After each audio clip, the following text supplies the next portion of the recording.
Rap ഗായകൻ വേടനെതിരെ ബലാത്സംഗ case. Kottayam സ്വദേശിനിയുടെ പരാതിയിലാണ് കേസെടുത്തത്. വളരെ പ്രധാനപ്പെട്ട വാർത്തയാണ് വരുന്നത്. റാപ്പർ വേടനെതിരെ റേപ്പ് കേസ് ചുമത്തിയിരിക്കുന്നു.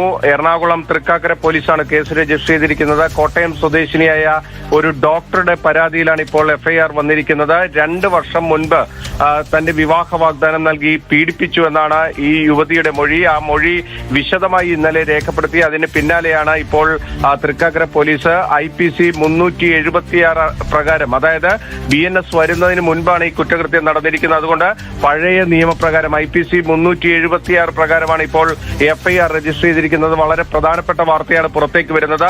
ഈ യുവതിയുടെ പരാതിയിൽ പറയുന്നത് 2021 മുതൽ 23 വരെയുള്ള 2 വർഷ കാലഘട്ടത്തിൽ അവരെ വിവാഹ വാഗ്ദാനം നൽകി പീഡിപ്പിച്ചു എന്നതാണ് പരാതിയിൽ പറയുന്നത്.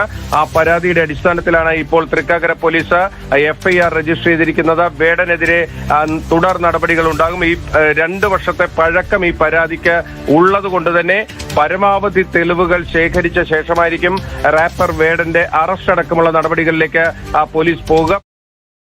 കഞ്ചാവ് കേസ്, അത് കഴിഞ്ഞിട്ട് നമ്മുടെ പുലിനകം, ഇപ്പോൾ സ്ത്രീപീഡനം.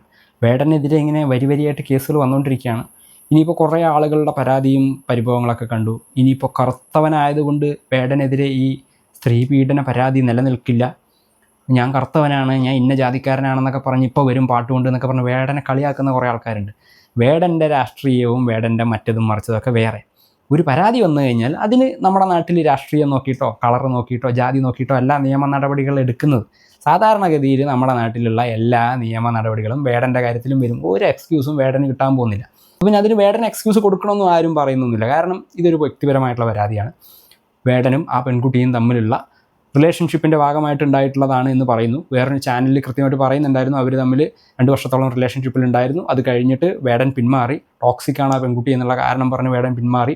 അതിനുശേഷം ആ കുട്ടിക്ക് ഡിപ്രഷൻ ഉണ്ടായി. അങ്ങനത്തെ കുറേ കാര്യങ്ങളുണ്ട്. ഇതൊന്നും നമുക്കൊരിക്കലും പേഴ്സണലായിട്ട് ഇങ്ങനെയാണ് അങ്ങനെയാണ് എന്നൊന്നും പറയാൻ പറ്റുന്ന കാര്യങ്ങളല്ല. അത് അവരുടെ വ്യക്തിപരമായിട്ടുള്ള കാര്യമാണ്. ആ കുട്ടി കടന്നു പോയിട്ടുള്ള മാനസിക സാഹചര്യങ്ങൾ എന്തൊക്കെയായിരിക്കും, വേടൻ കടന്നു പോയിട്ടുള്ള മാനസിക സാഹചര്യങ്ങൾ എന്തൊക്കെയായിരിക്കും എന്നൊന്നും നമുക്ക് പറയാൻ പറ്റില്ല. നിലവിൽ വിവാഹ വാഗ്ദാനം നൽകി പീഡിപ്പിച്ചു 2 വർഷത്തോളം കാലം എന്ന് പറയുന്ന സമയത്ത് ഇത് കോടതി കൃത്യമായിട്ട് വിശകലനം ചെയ്ത് തെളിവുകളുടെ അടിസ്ഥാനത്തിൽ നിയമപരമായിട്ടുള്ള നടപടിയെടുക്കും. അതിനൊന്നും യാതൊരു വിരോധവുമില്ല. പക്ഷേ ഇത് പതിവ് പോലെ വേടനെയും വേടൻ്റെ രാഷ്ട്രീയത്തിനെയും വേടൻ്റെ പാട്ടിലെ വരികൾ കൊണ്ട് വല്ലാതെ മുറിവേറ്റുള്ള ആൾക്കാരുണ്ടല്ലോ, അവരിത് ആഘോഷിക്കാൻ തുടങ്ങിയിട്ടുണ്ട്. അപ്പോൾ ഈ ആഘോഷിക്കുന്ന ആളുകളോട് ഇങ്ങനെ ഒരു പരാതി വന്നതിൻ്റെ പേരിൽ വേടൻ പറഞ്ഞു വെക്കുന്ന രാഷ്ട്രീയം ഇല്ലാതാവുകയോ വേടൻ്റെ വരികളിലെ ആ തീ ഇല്ലാതാവുകയൊന്നുമില്ല. വേടൻ എന്ന് പറയുന്ന വ്യക്തി ഒരു സൈഡിലും ആ കലാകാരൻ വേറെ സൈഡിലും, കലാകാരനും കലയും അവിടെ തന്നെ നിലനിൽക്കും. ഇനിയിപ്പോൾ വേടൻ നാളെ ഈ നാട്ടിൽ ഇല്ലാതെ ആയി കഴിഞ്ഞാലും വേടൻ പറഞ്ഞിട്ടുള്ള കാര്യങ്ങളും വേടൻ്റെ കലാപരമായിട്ടുള്ള സാധനങ്ങളും അവിടെ നിലനിൽക്കും. അപ്പോൾ വേടനെ ഇല്ലായ്മ ചെയ്തു കഴിഞ്ഞാൽ ആ കലാരൂപവും അല്ലെങ്കിൽ ആ പാട്ടിലൂടെ വേടൻ പറഞ്ഞുകൊണ്ടിരിക്കുന്ന കാര്യങ്ങളും ഈ സമൂഹത്തിൽ ഇല്ലാണ്ടാവും എന്നൊന്നും ആരും വിചാരിക്കേണ്ട. ഇത് ആഘോഷിക്കുന്നവർ ആഘോഷിച്ചോട്ടെ. പതിവ് പോലെ വേടനെയും വേടൻ്റെ കമ്മ്യൂണിറ്റീനെയും കരിവാരി തേക്കാൻ കിട്ടുന്നൊരു അവസരമായിട്ട് കണക്കാക്കുന്ന കുറേ കൊയ്മയുള്ള ആൾക്കാരുണ്ടല്ലോ, അവരിത് ആഘോഷിച്ചോട്ടെ. പക്ഷെ അതുകൊണ്ടൊന്നും വേടൻ പറയുന്ന രാഷ്ട്രീയം ഇല്ലാതാവുന്നില്ല, ആ രാഷ്ട്രീയ സാഹചര്യം ഇല്ലാതാവുന്നില്ല. അതുപോലെ തന്നെ വേടനൊരു കറുത്തവർഗ്ഗക്കാരനായതുകൊണ്ടാണ് ഈ വേടനെ ഇങ്ങനെ ആക്രമിക്കുന്നത് എന്ന് പറഞ്ഞിട്ടുള്ള മറ്റേ സാധനം കൊണ്ടും ആരും വരണ്ട. കേസും വക്കാണോ ഒക്കെ ഉണ്ടാവുന്നത് അത് വേടൻ എന്ന് പറയുന്ന വ്യക്തിയുടെ സ്വഭാവമായിട്ട് ബന്ധപ്പെട്ടുള്ള കാര്യമാണ്. ഇതിന് മുൻപും വേറൊരു പെൺകുട്ടി ഇതുപോലൊരു പരാതിയായിട്ട് വന്നിട്ടുണ്ടായിരുന്നു.